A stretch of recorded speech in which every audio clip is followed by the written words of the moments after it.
Today I am canning beef, but not any kind of beef.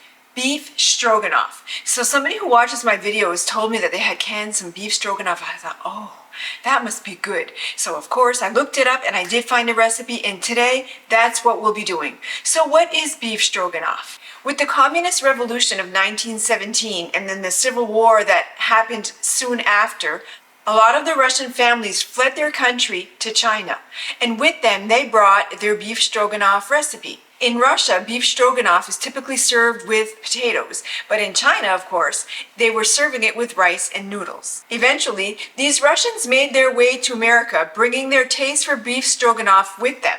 And the rest, as they say, is history. So we're gonna dive in. This is a simple recipe to make. Once again, everything gets mixed in one bowl and placed into the jars. I wanted to make sure that I was gonna be getting my 4 pint-sized jars. So I went a little more than 2 pounds of beef. I went up to 3 pounds of beef, and so I 1.5 everything, or how did I do that? Anyways, I adjusted the rest of the ingredients accordingly to make sure that I had the correct portions for this recipe. So let's get started. So to your bowl, you are going to be adding the 3 pounds of beef. The recipe did call for beef brisket. I didn't have beef brisket, so I'm using a sirloin tip.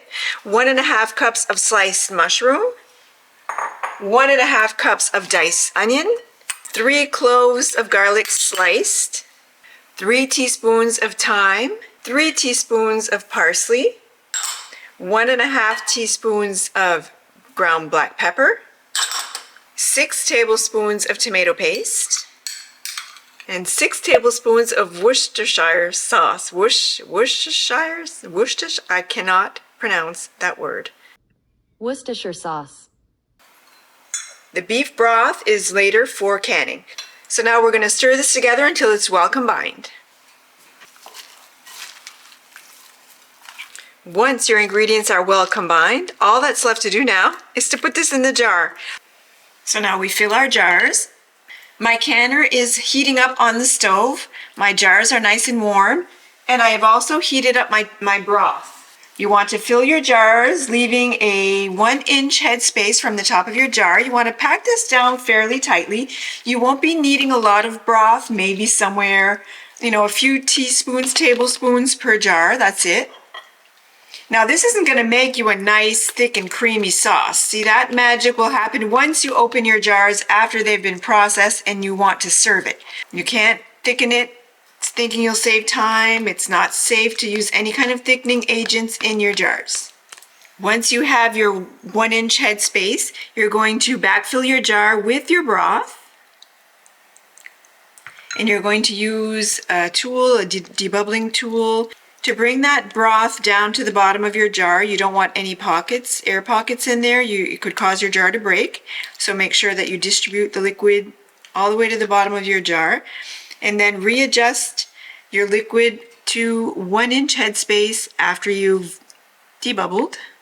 As usual, when we're using any kind of meat product, canning any meat product, you want to wash the rim of your jar with vinegar, not just plain water. We use vinegar. It helps break up any kind of fat that would be on the rim, and to make sure that you seal this properly. We know how expensive beef is, so we want to make sure that we don't lose anything.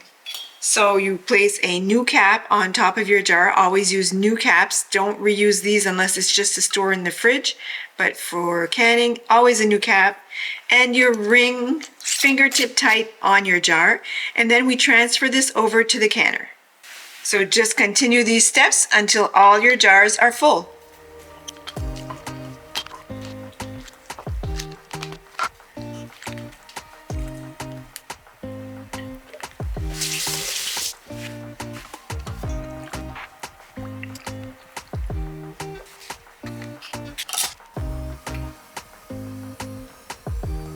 I've ended up with 4 beautiful jars of this beef stroganoff.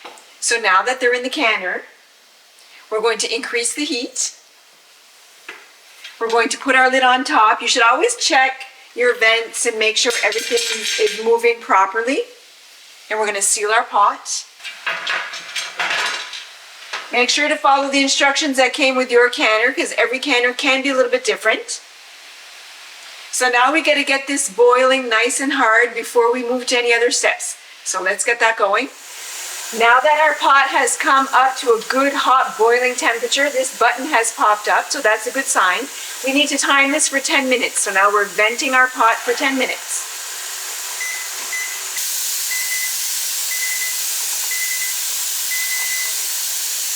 Our canner has vented for 10 minutes. I'm going to put on the weighted gauge.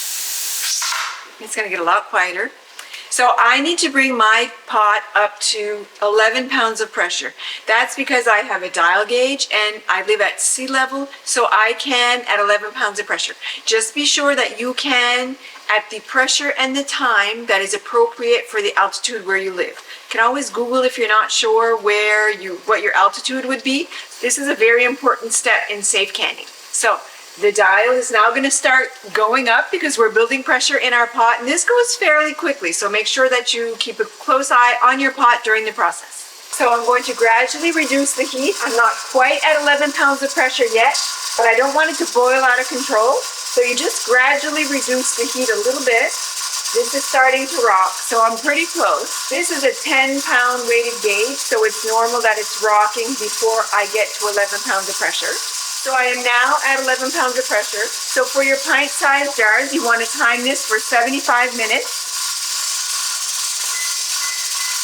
Make sure to always keep your eye on your gauge because the pressure will continue to increase if you don't keep an eye on your temperature. You got to continuously lower the temperature, always making sure that you stay at your desired pressure. If it goes below your desired pressure or where you're supposed to be, you need to restart your processing time, so always make sure to stay within that range. You always want to keep a close eye on your pot during the entire processing time just to make sure your temperature is staying stable. I'd like to say that during this time I sit with my coffee and have a book and, relax, a little snack while this is happening, but let's be real. What I am doing during this time, I will be cleaning my kitchen, and then also, I started some sourdough pizza dough yesterday. That's been proofing overnight in the fridge, and I have to take care of that as well. Exciting times. All right, time is up. You're going to turn off your burner, and if you can move your pot over to a cool side of your stove. Don't drag it because you don't want to damage your cooktop, especially if you have a glass one. If you can't lift it, if it's too heavy, leave it where it is. It'll still cool down. Now we have to leave it untouched. It needs to depressurize on its own. The dial will go down to 0 and that button will drop, and that's when it'll tell us that the pressure has gone down. So we just have to keep waiting. Let's get this cover off. Be sure to flip the cover away from your face so you don't get the steam, because there's still a lot of steam and heat in there. So you flip it away to let the steam escape. Now I know what you're thinking. Finally, we can take these jars out of the canner, but not quite yet. We just have to leave it for another 10 minutes just to let everything settle. 10 more minutes.